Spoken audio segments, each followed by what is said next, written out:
Hey, this is Rich Clark. I'm here with Gamechurch, here with Todd Rowland. He's, you're the creator of Smash Up or the producer? Actually, I'm the producer, yeah. Paul Peterson was the designer, and I was the guy who put the skin on it and marketed it and everything like that. So. Great. So can you tell us a little bit about what Smash Up is, what it is you do with Smash Up mechanically? Sure. Smash Up is a pretty simple game. You have 8 factions like dinosaurs, wizards, robots. Each of them has a different mechanical focus. So pirates move from base to base. Ninjas jump out of nowhere and kill things, as ninjas do, you know.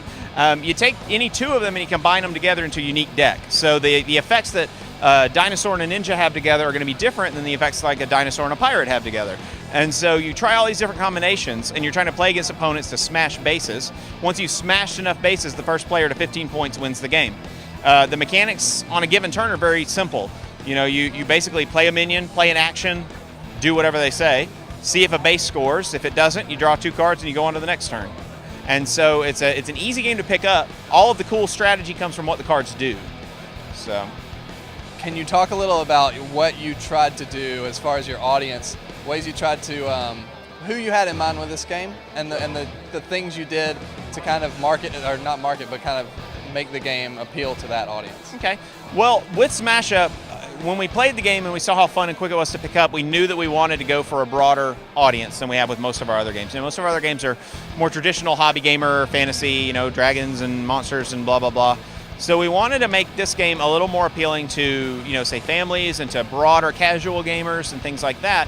So what we did was we looked at the game and we made sure that most of the art and everything kind of had this fun feel. It was cool, but it was still funny. You know, my personal goal was that it should feel like I was a little kid eating sugary cereal and watching a Saturday morning cartoon. You know, it should have that kind of crazy awesomeness. And so we put that into the game, and we're hoping that the game will have an easier appeal.